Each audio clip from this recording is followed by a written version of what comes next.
छात्रों, ज्ञान गोदावरी संस्थान प्रयागराज में आपका स्वागत है। इसके पहले की वीडियो में हमने आपको कुछ महत्वपूर्ण बातें बताई थी। तैयारी कैसे करें। मेरा आशय सिर्फ इतना था कि किसी भी परीक्षा की तैयारी करने के लिए किन किन बातों का ध्यान रखें, हमने आपसे बात किया था। आज हम इस वीडियो में दो चीज़ों पे बात करेंगे। पहली चीज़ तो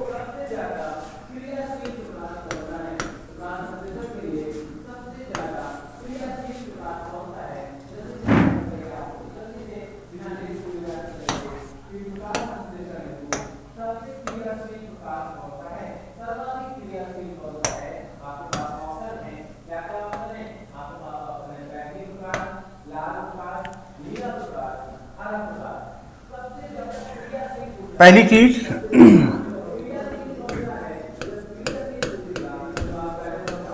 हिंदी साहित्य का इतिहास। छात्रों, जैसे ही ये प्रश्न हमारे सामने आता है, हिंदी साहित्य का इतिहास, पहला प्रश्न पैदा होता है कि साहित्य क्या है। दूसरा प्रश्न पैदा होता है, इतिहास क्या है। तीसरा प्रश्न पैदा होता है, दोनों में संबंध क्या है। मैंने कहा कि जैसे ही आपके सामने आता है, ब्लैक बोर्ड पर देखिए, जैसे ही आता है हिंदी साहित्य का इतिहास, सबसे पहला सवाल आपके दिमाग में पैदा होता है कि साहित्य क्या है। बच्चों, साहित्य की परिभाषा सबने अपने अपने तरीके से बताई है। सामान्यतः जो कहा जाता है वो ये कि इधर देखिएगा, हितेन भावः इति साहित्य। सामान्यतः ये कहा जाता है कि सहितेन भावः इति साहित्य, यानी साहित्य वही है जिसमें कि दूसरे के हित की कामना हो। सामान्यतः ये माना जाता है। वैसे तो समय समय पर हम आपको इंडिकेट करेंगे कि किन किन लोगों ने साहित्य की कौन कौन सी परिभाषा बताई है। तो पहला प्रश्न पैदा होता है, साहित्य क्या है। मैंने कहा कि सामान्यतः ये माना जाता है कि जिसमें दूसरे के हित का संकल्प हो, दूसरे के हित की कामना हो, आप समाज को कुछ दे सकें, जीवन को कुछ दे सकें, वह साहित्य है।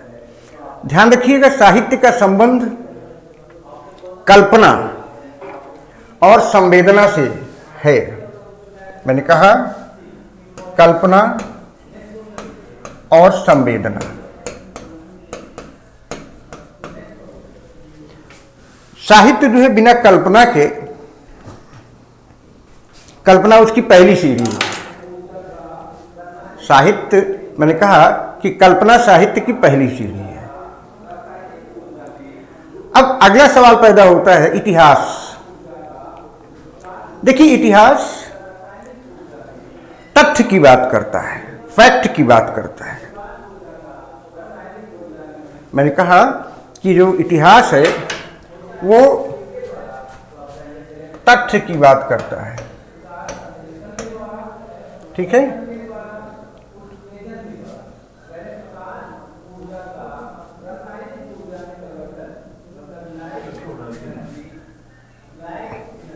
इतिहास जो है वो तथ्य की बात करता है, यानी तथ्य।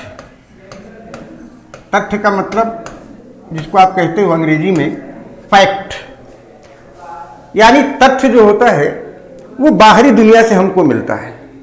तो एक लाइन में जान लें कि इतिहास तथ्य की बात करता है और साहित्य सत्य की बात करता है। ध्यान रखिएगा, दो शब्द हैं हमारे सामने, तथ्य और सत्य। इतिहास मैंने कहा तथ्य की बात करता है। जैसे मान लीजिए एक उदाहरण आपके सामने रख रहा हूं कि इतिहास कहता है कि कलिंग युद्ध के बाद सम्राट अशोक ने बौद्ध धर्म ग्रहण कर लिया। इतिहास आपसे बात कहता है, ठीक, ये फैक्ट है, ये तथ्य है।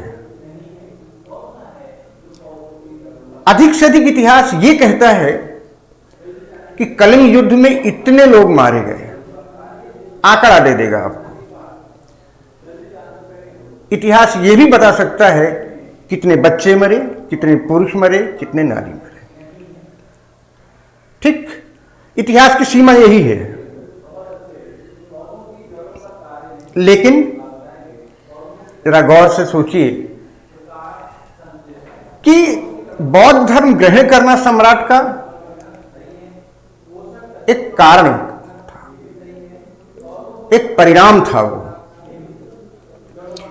लेकिन जरा सोचिए वो रात कौन सी रात रही होगी जिस पर पूरा युद्ध सम्राट पर बीता होगा, पूरे युद्ध को सम्राट ने फिर से जिया होगा। तब सुबह उसने निर्णय लिया कि अब हमें बौद्ध धर्म ग्रहण करना है, अब हथियार नहीं उठाना है। उस एक और अकेली रात का इतिहास कहां है? वो साहित्य के इतिहास के पास में है। लगे हाथ बता दें आपको,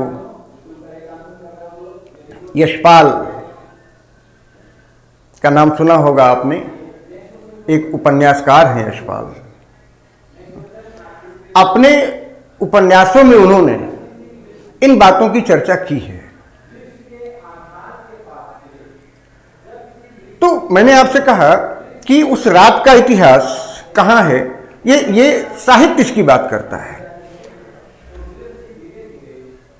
तथ्य बाहरी दुनिया से मिलता है और सत्य जो होता है वह हमारी आंतरिक अनुभूति है। अनुभव का अनुभव अनुभूति है। ध्यान रखिएगा इसको। अगर मैं कहूं आपसे तो अनुभव का अनुभव अनुभूति है और अनुभूति ही सत्य है।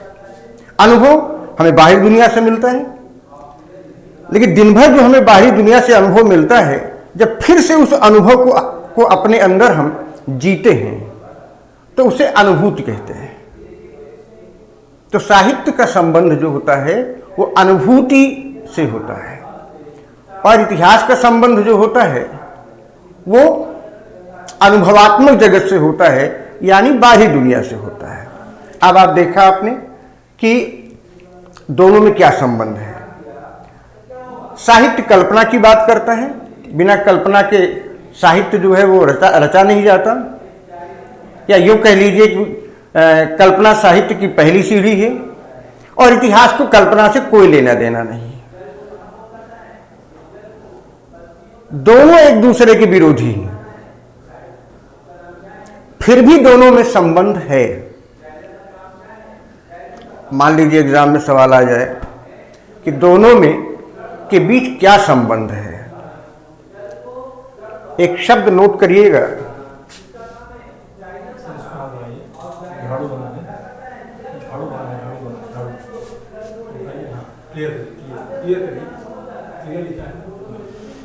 तो सबसे बड़ी बात मैंने कहा कि नोट करिए,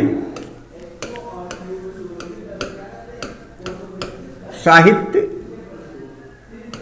कल्पना का विषय है, इतिहास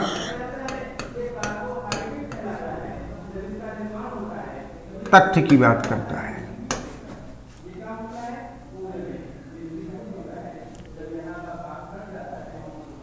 इतिहास तथ्य की बात करता है, यानी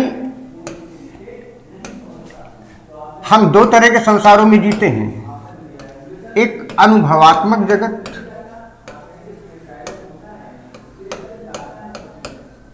और एक अनुभूतिपरक जगत।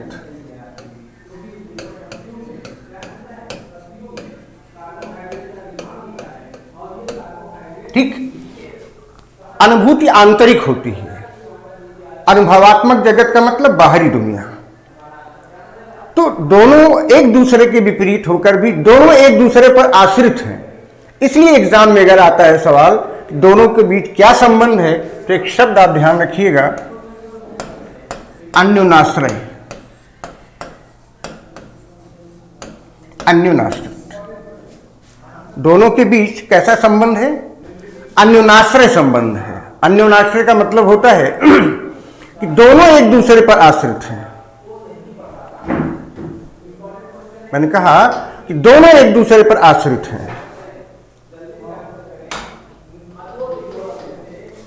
यानी एक दूसरे के विरोधी होते हुए भी दोनों एक दूसरे पर आश्रित हैं। जैसा कि मैंने भी आपसे कहा कि इतिहास कहता है कि सम्राट अशोक ने कलिंग युद्ध के बाद बौद्ध धर्म ग्रहण किया। मैंने अभी आपसे कहा कि लेकिन उस रात का इतिहास भी तो होना चाहिए। जब सम्राट पर पूरा युद्ध बीता होगा तब सम्राट ने यह फैसला किया होगा, ये निर्णय किया होगा कि अब हमें ऐसा करना है या हमें ऐसा नहीं करना है। लगे हाथ आप जान लें, यशपाल का एक उपन्यास है अमिता।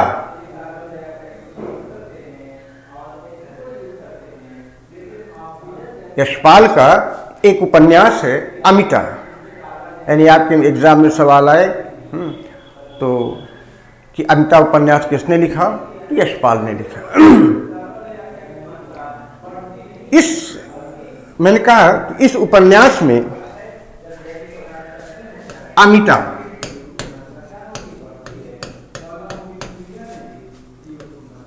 यशपाल,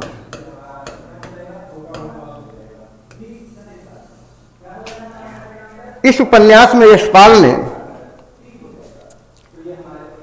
बताया है, एक छोटी सी घटना इस नॉवेल में उन्होंने दिखाई है कि जब सम्राट कलिंग युद्ध में एक भीषण नरसंहार करते हुए जब सम्राट कलिंग के राजभवन में प्रवेश करता है, हाथ में उसके नंगी तलवार है, खून से रंगी हुई है। बच्चों ध्यान से समझिएगा, अन्यथा आप रटते रहेंगे और समझ में नहीं आएगा। मैंने कहा खून से रंगी हुई तलवार लेकर वो कलिंग के राजभवन में घुसता है और उसका उद्देश्य सिर्फ इतना है, कोई बचा तो नहीं रह गया है।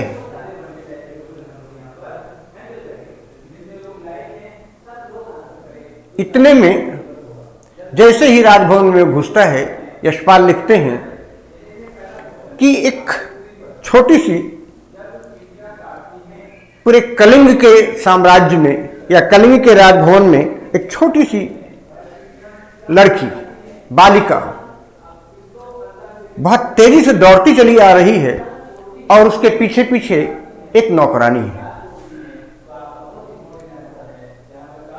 और हाथ में उसके रस्सी है, कोड़ा। कहती है कि कहां है सम्राट अशोक, हम उसे बांधेंगे, हम उसे बंदी बनाएंगे। दौड़ रही है और कह रही है आपको ले चलें उस संवेदना की ओर जहां कोई भी द्रवित हो जाएगा। सम्राट सामने खड़ा है, अमिता छोटी सी दौड़ती हुई आती है, कहती है कि तुम सम्राट अशोक को जानते हो, हम उसे बांधेंगे, हम उसे दंड देंगे। सम्राट अशोक कहते हैं मैं ही सम्राट अशोक हूं। उसने कहा नहीं नहीं, आप सम्राट अशोक नहीं हो सकते, आप तो अच्छे हैं, आप सम्राट अशोक नहीं हो सकते, आप ऐसा नहीं कर सकते। सम्राट के हाथ से तलवार गिर जाती है और अमिता उसे अपने उस रस्सी में बांध लेती है। तो मेरे कहने का सिर्फ इतना ही मतलब था कि इतिहास और साहित्य दोनों एक दूसरे से अलग होते हुए भी ये एक दूसरे पर आश्रित हैं। चाहे वो आदिकाल का इतिहास हो, चाहे वो भक्ति काल का हो, चाहे वो रीति काल का हो, चाहे वो आधुनिक काल का हो, भारतेंदु युग, द्विवेदी युग, छायावाद, प्रगतिवाद, प्रयोगवाद, जितना भी है। मैंने अभी आपसे कहा, कभी आपसे कोई सवाल करे कि नामकरण जो किया गया है साहित्य में, उसका आधार क्या है? साहित्य में नामकरण का आधार क्या है? देखिए, 3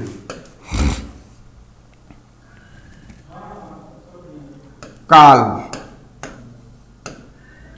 नंबर 2 प्रवृत्ति, नंबर 3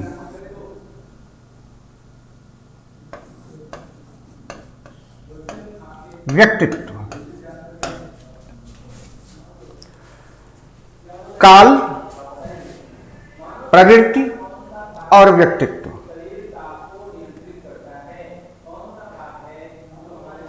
ये नामकरण के 3 आधार हैं। काल के आधार पर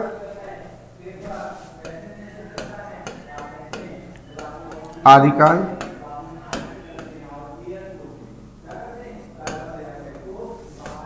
मध्यकाल, आधुनिक काल।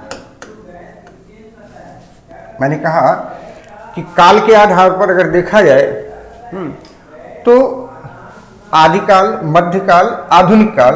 ये अलग बात है कि बाद में मध्यकाल को भी 2 भागों में बांटा गया, भक्ति काल और रीति काल। प्रवृत्ति के आधार पर, प्रवृत्ति के आधार पर ही आचार्य रामचंद्र शुक्ल ने आदिकाल का नाम वीर गाथा काल रखना चाहा था या रखने का सुझाव दिया था। मैंने कहा कि प्रवृत्ति के आधार पर ही आचार्य रामचंद्र शुक्ल ने आदिकाल का नाम वीर गाथा काल रखना चाहा था या रखने का सुझाव दिया था। आचार्य रामचंद्र शुक्ल के अनुसार आदिकाल की पहली प्रवृत्ति भी है वीर गाथात्मकता। मैंने कहा कि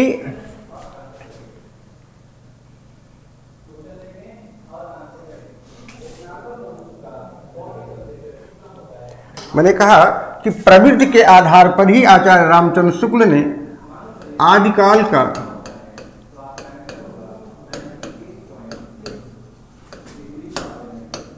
नामकरण वीर गाथा काल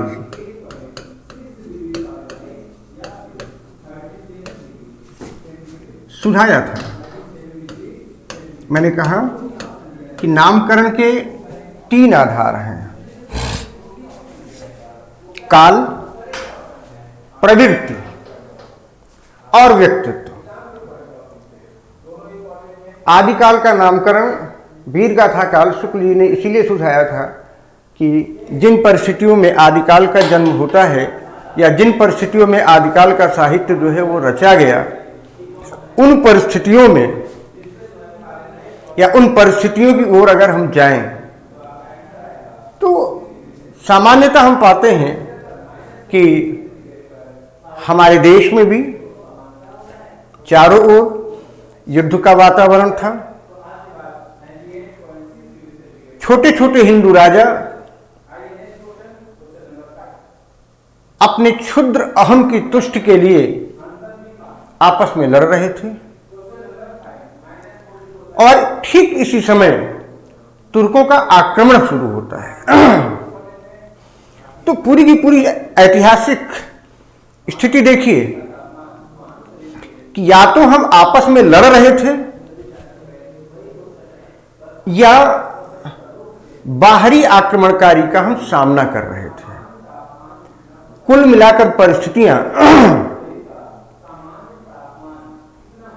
युद्ध से भरी हुई थी। कहा जाता है कि आदिकाल का जन्म तलवारों की झनकार और युद्ध के उन्माद के बीच हुआ। तो ऐसे में आचार्य ऐतिहासिक परिस्थिति को महत्व देते हुए वीर गाथा काल नाम सुझाते हैं। और वैसे भी ऐसी परिस्थिति में कोई साहित्य अगर रचा जाएगा तो उसमें तलवारों की झनकार और युद्ध का वातावरण जरूर दिखेगा। तो मैंने बताया कि प्रवृत्ति के आधार पर जैसे वीर गाथा काल हुआ, फिर आगे चलकर देखेंगे आप भक्ति काल, फिर आप देखेंगे आगे चलकर रीति काल, फिर आगे चलकर आप देखेंगे छायावाद, प्रगतिवाद, प्रयोगवाद, नई कविता।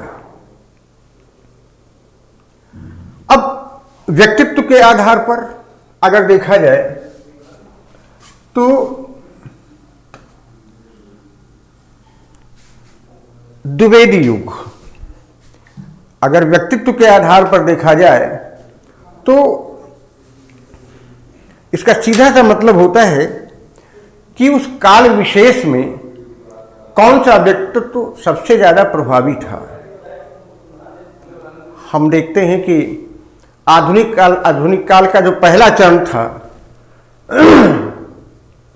जिसे आधुनिक काल का प्रवेश द्वार कहा जाता है, वहां भारतेंदु जी सबसे प्रभावी व्यक्तित्व के रूप में उभर कर सामने आते हैं। इसलिए उसका नामकरण भारतेंदु काल किया गया। द्विवेदी युग दूसरा चरण। तो इस तरीके से भारतेंदु युग, द्विवेदी युग, द्विवेदी आचार्य महावीर प्रसाद द्विवेदी जी के नाम पर द्विवेदी युग पड़ा।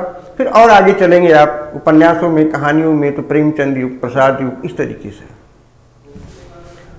तो आपने देखा कि 3 आधार हुए, काल, प्रवृत्ति और व्यक्तित्व। इस तरीके से नामकरण के आधार हैं। आपने देखा कि जैसे जैसे परिस्थितियां बदलती हैं,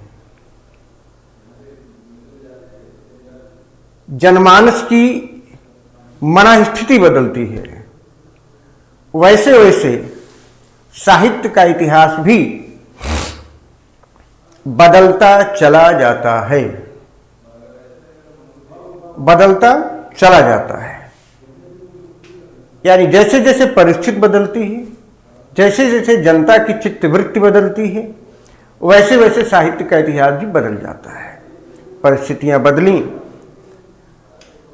जनता की मनोवृत्ति बदली, आदिकाल के बाद भक्ति काल आया।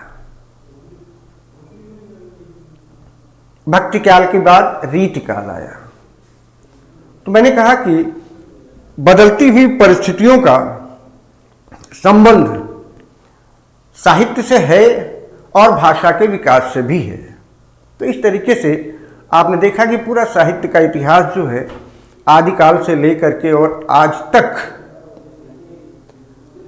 बदलती हुई जनता की चित्तवृत्तियों और बदलती हुई परिस्थितियों के अनुरूप ही हमारे सामने आया है। तो इस तरीके से आज भी आप देख रहे हैं कि सन 1980 के बाद, 90 के बाद, इवन आज भी आप देख लीजिए, तमाम कहानियाँ लिखी जा रही हैं, तमाम उपन्यास लिखे जा रहे हैं, तमाम कविताएं लिखी जा रही हैं। ठीक है, तो वे सब की सब रचनाएं जो हैं वो परिस्थितियों का, अक्षरशः तो नहीं कहेंगे, लेकिन बदलती हुई परिस्थितियों का ट्रांसलेशन है, अनुवाद है, प्रतिबिंबन है। यानी आज के साहित्य में, आज का साहित्य अगर पढ़ा जाए तो आज की परिस्थिति, आज के जनमानस का क्रोध, आक्रोश, उसका तनाव आज के लिटरेचर में दिखेगा, आज की कहानियों में दिखेगा, आज के उपन्यासों में दिखेगा। तो इस तरीके से आपने देखा कि हिंदी साहित्य का इतिहास कैसे विकसित हुआ है। इसके विकास में दो चीजें विशेष हैं, बदलती हुई परिस्थितियां और जनता की मनोवृत्ति। ठीक है। अब अगला एक महत्वपूर्ण सवाल, देखिए एक चीज मैंने बताई आपको, साहित्य क्या है, इतिहास क्या है, दोनों के बीच संबंध क्या है, नामकरण के आधार क्या हैं और किस तरीके से साहित्य का इतिहास विकसित होता है। अब अगला सवाल पैदा होता है कि भाषा के विकास की प्रक्रिया भी कुछ ऐसी ही है।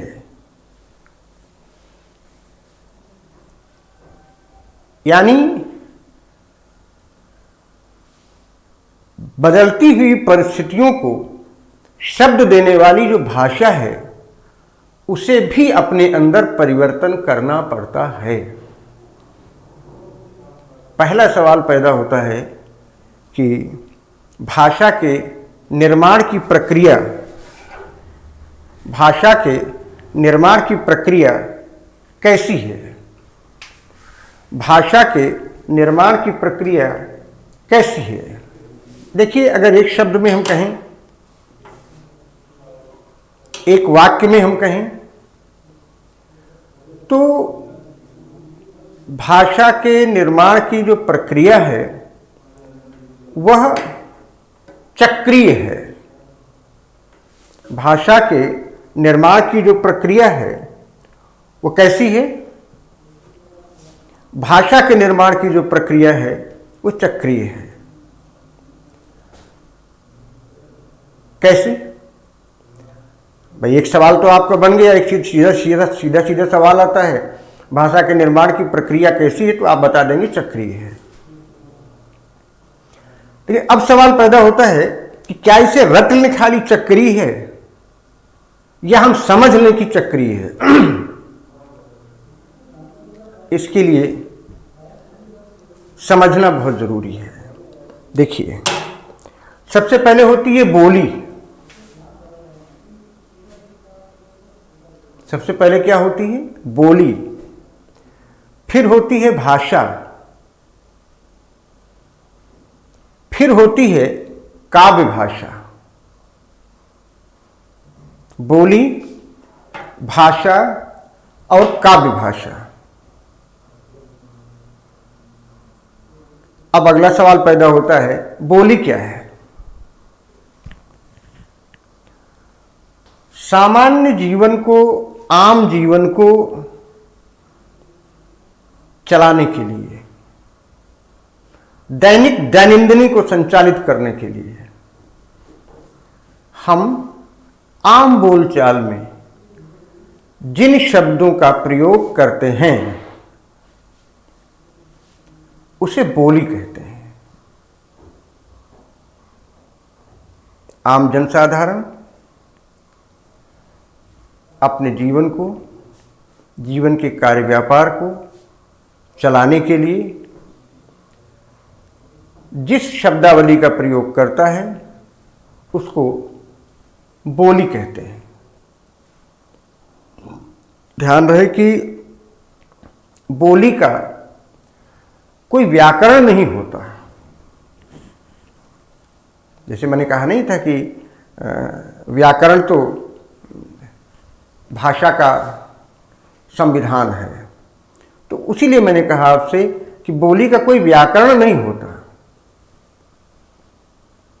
कभी कभी हम एक शब्द में पूरा वाक्य बोल देते हैं, कभी कभी संकेतों के द्वारा बोल देते हैं। तो बोली का कोई व्याकरण नहीं होता। हां, बोली का क्षेत्र सीमित होता है। मैंने कहा किसी क्षेत्र विशेष में बोली जाने वाली या प्रयोग होने वाली शब्दावली को बोली कहते हैं। लेकिन किसी बोली को बोलने वालों की तादाद जब बढ़ जाती है, भौगोलिक दायरा जब बढ़ जाता है,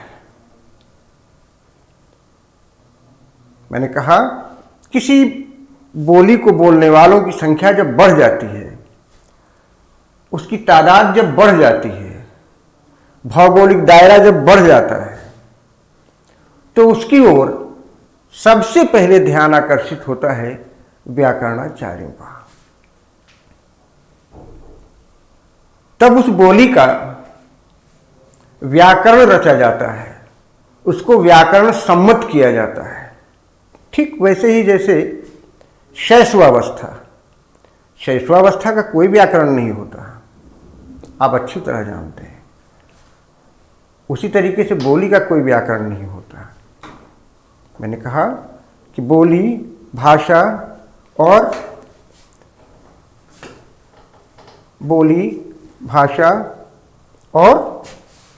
काव्य भाषा,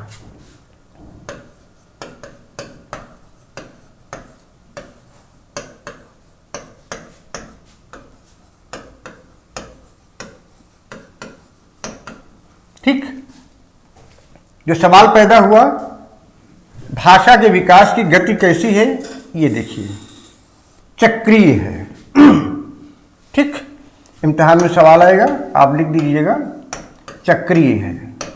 4 ऑप्शन दिए जाएंगे, जिसमें एक चक्रीय शब्द होगा। ठीक है, सबसे पहले होती है बोली, फिर होती है भाषा, फिर होती है काव्य भाषा। ठीक, अब यहीं तक देखिए। पहले मैंने कहा कि बोली का कोई व्याकरण नहीं होता। ठीक वैसे ही जैसे बचपन, शैशवावस्था का कोई व्याकरण नहीं होता, कोई संविधान नहीं होता, बच्चा जो चाहे करे। मैंने कहा अभी किसी क्षेत्र विशेष में बोली जाने वाली, प्रयोग की जाने वाली शब्दावली को बोली कहते हैं।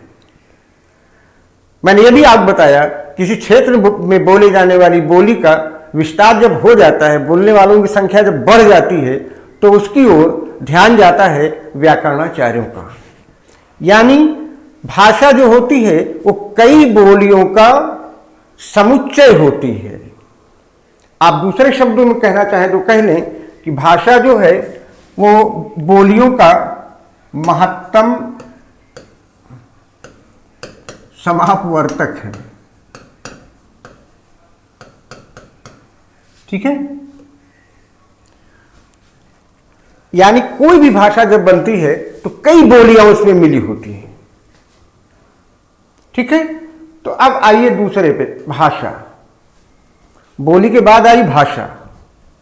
ठीक, किसी भी भाषा में कई बोलियां होती हैं, और जब भाषा का व्याकरण तय हो जाता है, निर्मित हो जाता है, तो उसमें साहित्य लिखा जाता है, जिसको आप काव्य भाषा कह रहे हैं। ठीक, कोई भी बोली भाषा बनती हुई जब वो काव्य भाषा बन जाती है, जब वो काव्य भाषा बन जाती है तो रूढ़ हो जाती है। ध्यान रखिएगा, एक शब्द नोट करिएगा, कोई भी बोली भाषा बनती हुई जब वो काव्य भाषा बन जाती है तो वो बंध्या हो जाती है, यानी उसका विकास रुक जाता है। लेकिन ध्यान रहे, जैसे शैशवावस्था और के बाद जब उम्र बढ़ती है, वृद्धावस्था आती है, तो अंत में विकास रुक जाता है। ध्यान रहे, समाप्त नहीं होता, परिवर्तन हो जाता है। जैसे मान लीजिए कि यहां पहुंचे आप, कोई भी भाषा काव्य भाषा बन गई, उसके बाद उसके स्वरूप में परिवर्तन होगा, वो परिष्कृत हो जाती है, परिनिष्ठित हो जाती है, तत्समनिष्ठ हो जाती है, फिर उसमें परिवर्तन शुरू होता है। और जब परिवर्तन शुरू होता है तो फिर आम आदमी उसी संस्कृतनिष्ठ तत्समनिष्ठ को भाषा का बिगाड़ कर प्रयोग करती है, फिर बोली बनती है, फिर भाषा बनती है, फिर काव्य भाषा बनती है, फिर काव्य भाषा बोली बनती है। यानी ये प्रक्रिया चलती रहती है, आज भी चल रही है। जैसे एक शब्द है, आप खुद सोचिए क्या है, स्टेशन। ठीक, इसका शुद्ध उच्चारण करेंगे आप तो ये क्या है, स्टेशन। अब मान लीजिए आप प्रयागराज आए, इलाहाबाद आए, कहीं भी गए आप, शहर से आप गांव की ओर गए, शुद्ध उच्चारण करने लगे स्टेशन। अब गांव वाले क्या कहेंगे कि इतना जोर लगा के बोलने की क्या जरूरत है। अब गांव वाला अपने हिसाब से इसको बनाएगा, या तो स्टेशन कहेगा या तो स्टेशन कहेगा। यानी जिस ऊंचाई पर आप प्रयोग कर रहे थे वहां से फिर ये बोली बन गई। बात समझ रहे ना भाई।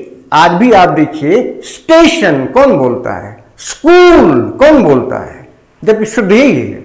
या तो स्कूल आप बोलते हैं या स्कूल आप बोलते हैं, या तो स्टेशन आप बोलते हैं या स्टेशन आप बोलते हैं। तो ये गति चलती रहती है।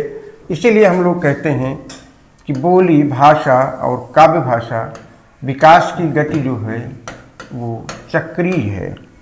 आपने देखा, मैंने साहित्य की बात की और फिर मैंने एक बात आपसे कही कि भाषा के विकास की कहानी भी वैसे ही है। जैसे जैसे हमारा जीवन बदलता है, जैसे जैसे हम जन्म से लेकर के जैसे जैसे हम विकसित होते हैं और विकास करते हैं, वैसे वैसे हमारी भाषा भी विकसित होती है। साहित्य के इतिहास में भी यही है। आदिकाल, भक्तिकाल, मैंने भी बताया था, प्रवृत्ति के आधार पर नामकरण होता है। काल के आधार पर, व्यक्तित्व के आधार पर मैंने बताया, काल के आधार पर मैंने बताया आदिकाल, मध्यकाल, आधुनिक काल।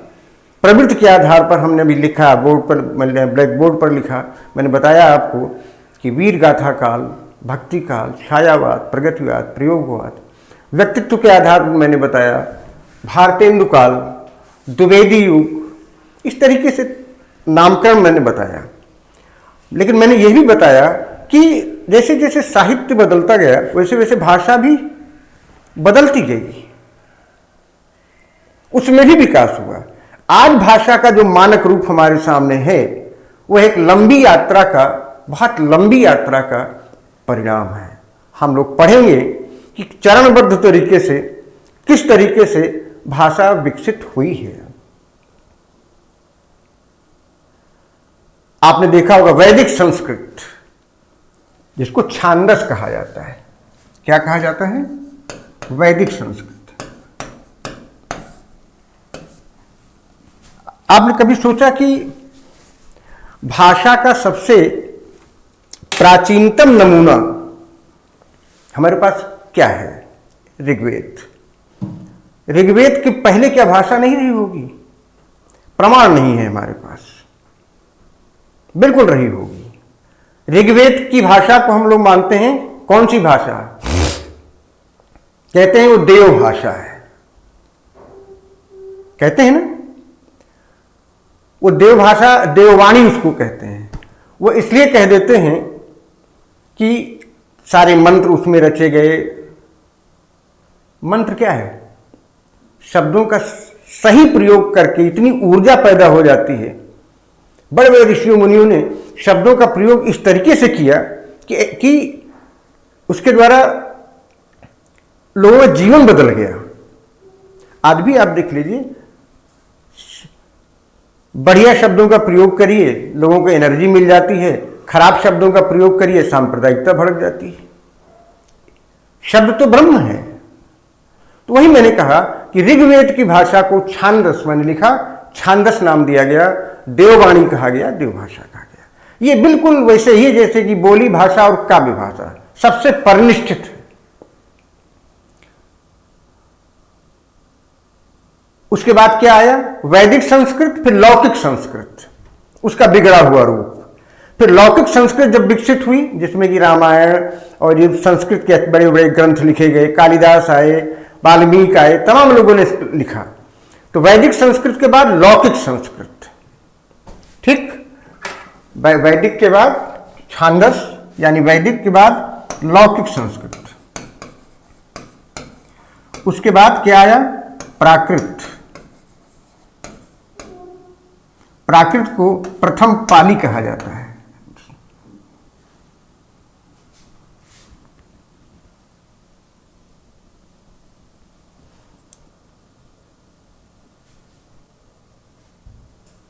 मैंने कहा कि वैदिक, लौकिक, फिर प्रथम प्राकृत यानी पाली। इसको पाली लोग कहते हैं। पाली कोई भाषा नहीं है, वो प्रथम प्राकृत है। फिर द्वितीय प्राकृत, जिसको कि साहित्यिक प्राकृत कहा जाता है। फिर अपभ्रंश, जिसको तृतीय प्राकृत कहा जाता है।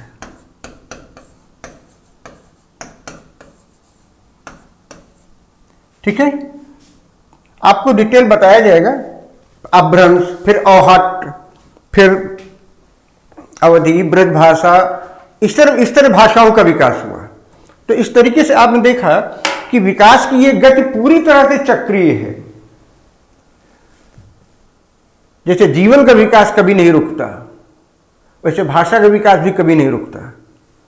तो इस तरीके से आपने देखा चीज़ों को अगर हम प्रश्नों के रूप में बदलें, ध्यान रखिएगा आज की बात मेरी, कि जब प्रश्न पैदा होने लगे तो मान के चलिए कि आपकी पढ़ाई ठीक चल रही है, कोई दिक्कत नहीं। ठीक है, तो आज मैंने आपको कुछ सवाल बताए, कुछ सवालों के उत्तर बताए। पहला सवाल, इतिहास क्या है? दूसरा सवाल, साहित्य क्या है?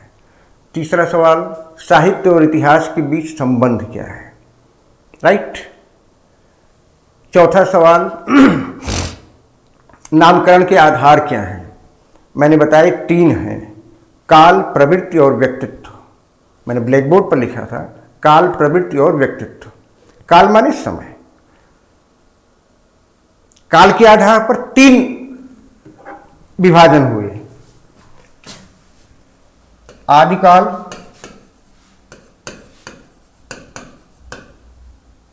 मध्यकाल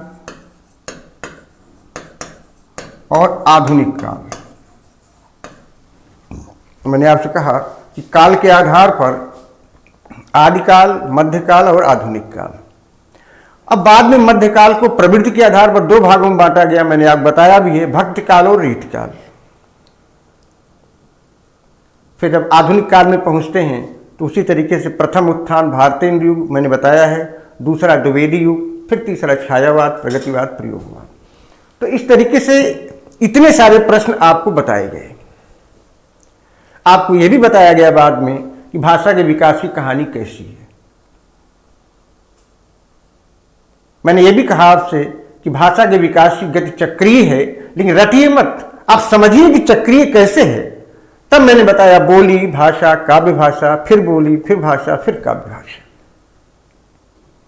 इन बातों का ध्यान रखते हुए आपने आज सिर्फ हमारे इस वीडियो में बिल्कुल स्पष्ट तौर पर आपने पहली शुरुआत की, हिंदी साहित्य का इतिहास क्या है। मोटे मोटे तौर पर आपने जाना कि भाषा के विकास की प्रक्रिया कैसी है। फिर आपने ये जाना कि जैसे जैसे परिस्थितियां बदलती हैं, बदलती हुई परिस्थितियों के साथ जनमानस की मन स्थिति जैसे जैसे बदलती है, वैसे वैसे साहित्य का इतिहास बदलता चला जाता है, भाषा का विकास होता चला जाता है। अब नेक्स्ट वीडियो में हम आप इसी तरीके से चरणबद्ध तरीके से हिंदी साहित्य के इतिहास के फैक्चुअल, विचारात्मक सवालों को लेते हुए और उन पर विचार करते हुए हम लोग आगे बढ़ेंगे, जिससे कि क्रमशः आपका अध्ययन जारी रहे। पिछले वीडियो मैंने बताया था, उसका ध्यान रखिएगा। बहुत किताबें खरीदने की आवश्यकता नहीं है, संस्था खुद बहुत सारी किताबों का अध्ययन करके आपको बता रही है। अगर आज मैं आपको ढेर सारी किताबें बता दूं तो संस्था का दायित्व क्या है, अध्यापक का दायित्व क्या है? तो आप घर में पढ़ लीजिए। फिर जो किताबें मैंने बताई हैं पिछली वीडियो में, डॉक्टर नगेंद्र की किताब ले लीजिए, डॉक्टर रामस्वरूप चतुर्वेदी के ले लीजिए, मैंने लिख कर बताया है आपको। आचार्य रामचंद्र शुक्ल, आचार्य द्विवेदी की पुस्तकों को ले लिया है तो अच्छी बात है, नहीं लिया है तो उसको लेने की कोई ज़रूरत नहीं है। हम लोग अपडेट रहेंगे, हम लोग बात करेंगे आपसे, और बहुत अच्छा लगा। आप लोग आगे बढ़ें, इसी तरीके से चरणबद्ध तरीके से हम लोग आगे बढ़ते चलेंगे। हमारा उद्देश्य ये होगा कि साहित्य का विकास और भाषा का विकास एक साथ चले, और आपका नोट्स भी तैयार होता रहे। एक और बात कि जैसा कि भ्रम है टीजीटी पीजीटी में कि इसमें सिर्फ रटा जाता है, कतई इस गलतफहमी में मत आइएगा। मेमोरी बेस्ड क्वेश्चंस आते हैं, लेकिन इनकी संख्या अब कम होती जा रही है, ठीक है नहीं। अब विचारात्मक चिंतनपरक सवालों से आपका सामना होगा। और thank you to you all. Gyan Godavari संस्था के माध्यम से हम आप सबको आशीर्वाद देते हैं, और ईश्वर आपको ऊर्जा प्रदान करे, आप तैयारी करें। नेक्स्ट वीडियो में हम मिलेंगे हिंदी साहित्य और भाषा के विकास की प्रक्रिया को और आगे बढ़ाते हुए।